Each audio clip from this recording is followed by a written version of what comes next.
आज हजुरहरूलाई म लिएर जाँदैछु निकै नै स्पेसल ठाउँ। हामी चाहिँ अहिलेसम्म अल्बानीमै छौँ।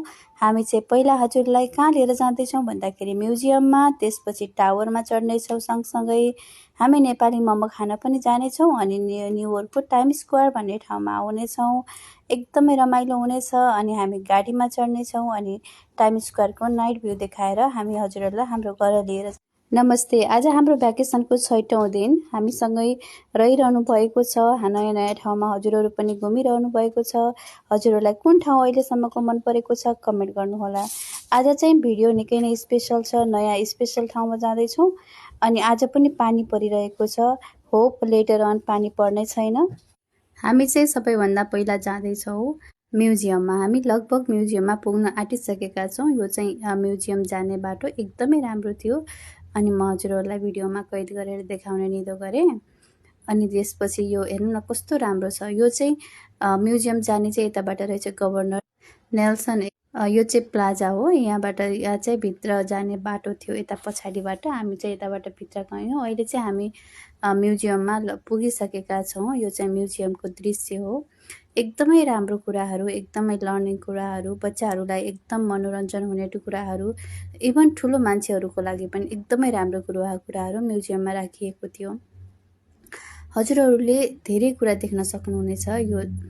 यो चाहिँ हजुरहरूलाई थाहा नै छ। यो चाहिँ डाइनोसरस हो हैन। अनि कस्तो राम्रो तरिकाले राखिएको डाइनोसरसलाई पनि रियल डाइनोसरस जस्तै गरेर। यो चाहिँ बच्चाहरू खेल्ने ठाउँ एकदम क्युट थियो। अनि यो चाहिँ अमेरिकाको वास्तविक पुरानो लाइफस्टाइल यस्तो थियो भनेर सबै कुरा देखाइएको रहेछ एकदमै ठुलो एरियामा।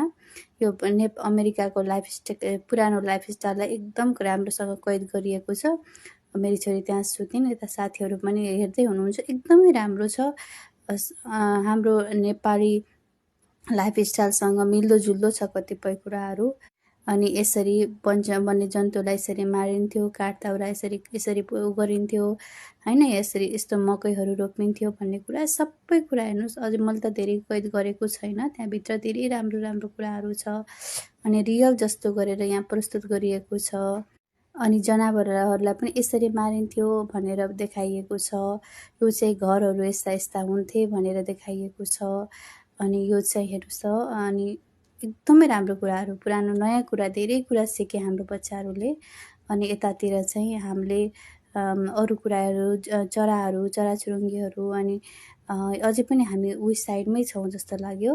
अनि यो चाहिँ अब्जर्भेसन डेस्क। यति सबै कुरा हेरिसकेपछि हामी चाहिँ रिटर्न हुने भनेर चाहिँ हामी फर्क्यौँ। अनि त्यसपछि फर्किसकेपछि हामी चाहिँ टावरमा चढ्यौँ। यहाँबाट चाहिँ मजाले हामीले अल्बानी सहरलाई चाहिँ देख्न सकिँदो रहेछ। अल्बानी सहर मैले यति ठुलो होला भनेर अपेक्षा गरेको थिएन।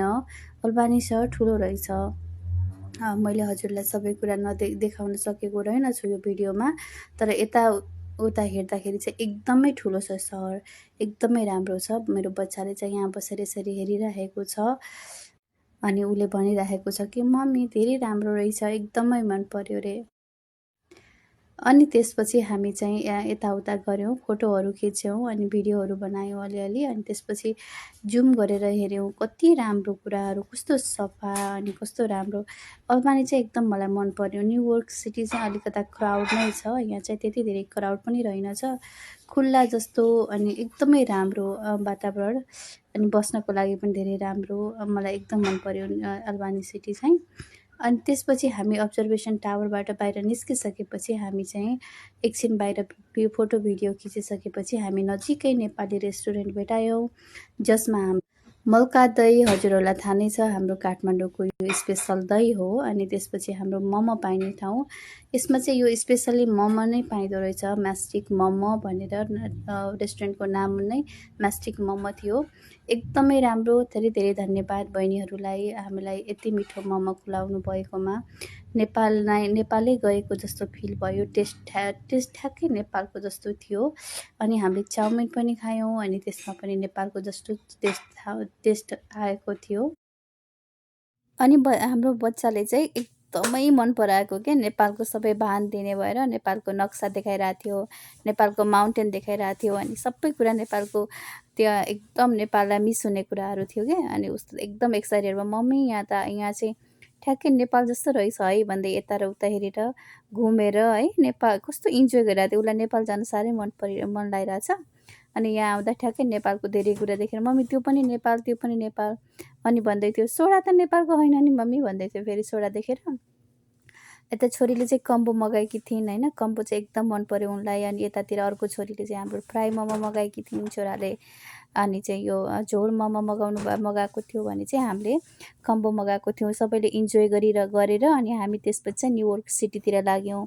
त्यहाँबाट लगभग 4 घन्टाको दूरीपछि हामी न्युयोर्क सिटीमा आएर हामीले टाइम स्क्वायरमा चाहिँ बस चढ्यौँ। यो चाहिँ लाइक न्युयोर्क सिटी घुम्ने बस हो होइन। त्यहाँ माथि बसेर चाहिँ मजाले न्युयोर्क सिटी घुम्न सकिन्छ। अनि पानी पर्ला जस्तो भएको भएर बसले चाहिँ हामीलाई प्लास्टिक दिएको थियो। कसैले चाहिँ हामीले प्लास्टिक ओढ्यौँ अनि कसैले चाहिँ ओढेनौँ। तर पानी चाहिँ परेन, एकदम शीतल, गर्मी पनि भएन जाडो पनि भएन, एकदम शीतल, एकदम राम्रो मौसममा हामी चाहिँ न्युयोर्क सिटीको परिक्रमा गऱ्यौँ। त्यसपछि हामी चाहिँ फर्केर हामी आउँछौँ न्युयोर्क टाइम स्क्वायरमै आउँछौँ। अनि मैले यतिखेर चाहिँ सबैलाई सोधिरहेको थिएँ कि कस्तो भइरहेछ यात्रा भनेर। सबैको एकदम राम्रो प्रतिक्रिया थियो, सबैलाई मन परिरहेको थियो। इभन बच्चाहरूलाई पनि मन परिरहेको थियो, हामी ठुलो मान्छेलाई मात्र नभएर।